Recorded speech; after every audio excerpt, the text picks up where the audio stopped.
What's up, guys? This is Josh here with Team Side coming at you with another fire deck profile. So make sure you grab your water bottles. Anyways, this is Young DeMarcus's Aqua Force deck that he got top 16 with at the Atlanta Regional Qualifier this past or 2 weekends ago. So yeah, go ahead with the profile. First and foremost, starter, Marios.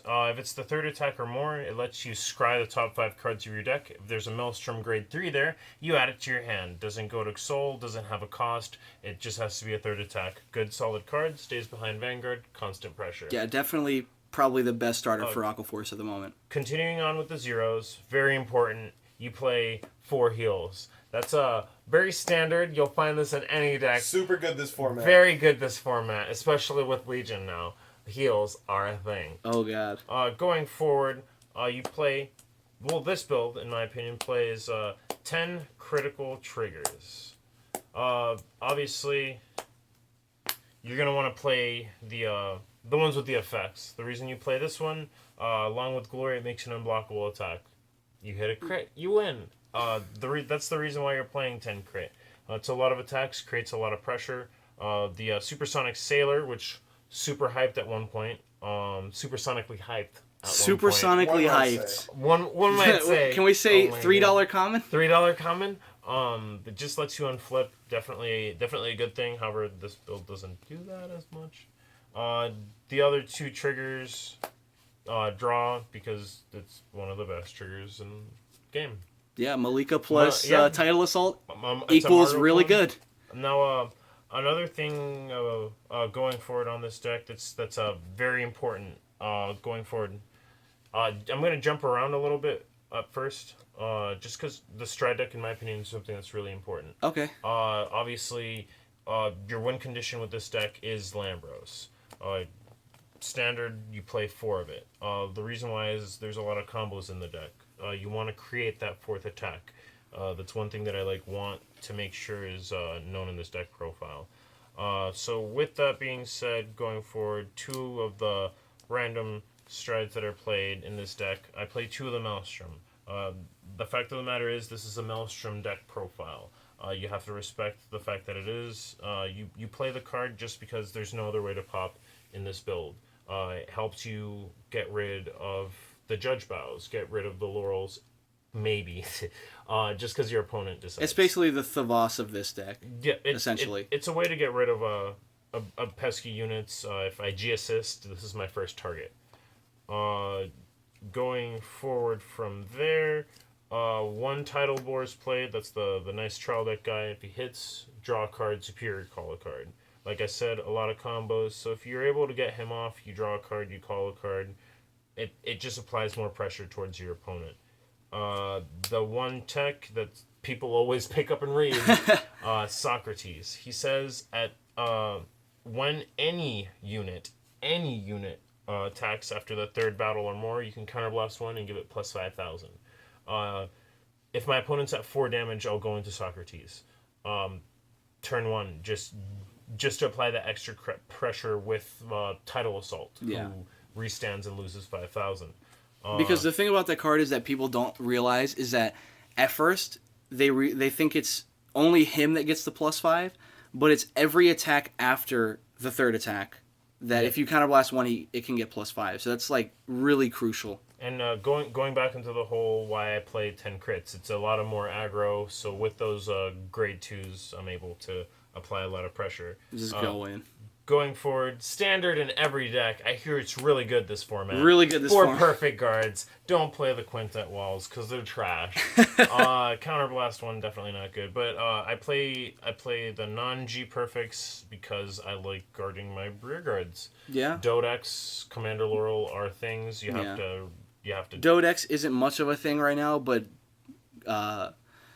Dimensional Police definitely is right now. Yeah. Saw a lot of those at Atlanta. I don't see a reason to unflip my damage right now since the deck doesn't require that much counterblast. So yeah. Going forward from there, 4 stride enablers. I hear striding's good. Striding is just a good thing. This is a grade 1 that I'm using to stride. I don't really have that many targets, so why not? Stride is a good thing. There are 2 of the Penguin Soldier. Penguinos. Soul Blast 2, draw a card. Penguino.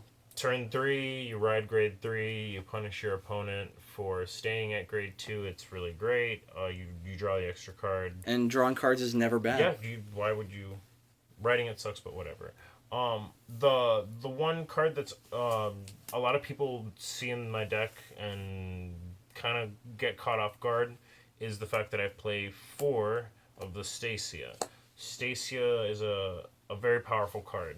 The reason why I say this is the worst matchups I can have are like fucking anything that pops my stuff and Link Joker.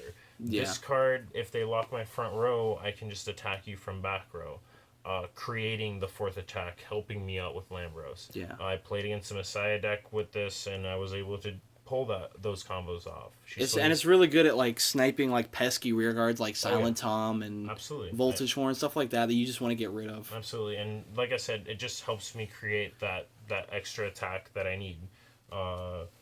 Now, going forward with my grade 2s, trial deck, MVP, Magnum Assault.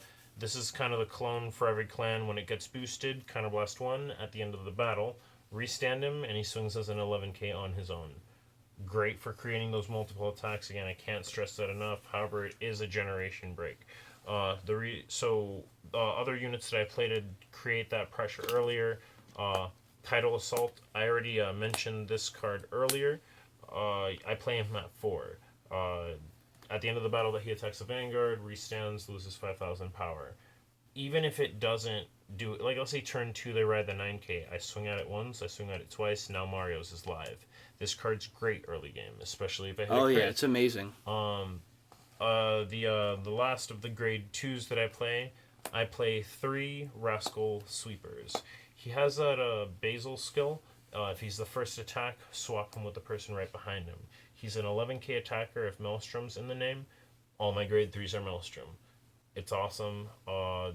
I would argue maybe dropping 1 Penguin Soldier, playing the 4th of him, because the grade 2 game with this deck is really good. Plus, this is the card that helps you punish your opponent for not writing. Yeah, and also what I like about your build is that all of your grade 2s have a way of creating that 4th attack. Exactly, it makes it super consistent. That's the reason why I play every single one of them. It helps me Lambros you. Lambros is what wins me games. 9 times out of 10. Grade 3s, Maelstrom. I play 3 of the SP Blue Storm Dragon Maelstrom. Now, Limit Break, if he's the 4th attack or more, Counterblast 1. If he hits, he also gains 5,000 power, but if he hits, is it draw? Yeah, you draw 1 and you pop 1 on your opponent's side of the field. Another way to pop units, you barely ever go into his limit break really, but he's a good card. The reason why I play 3 of him is because cross rides are a thing. So I play 3 of the Glory Maelstrom. This card's amazing. Ultimate break. Counterblast 1, doesn't matter how many attacks it is.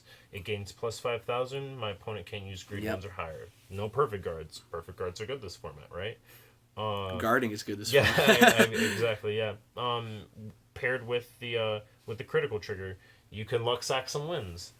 Finally, I always like to do the shock and awe. I play 2 of the reverse. First and foremost, I play 2 of it because it's SP.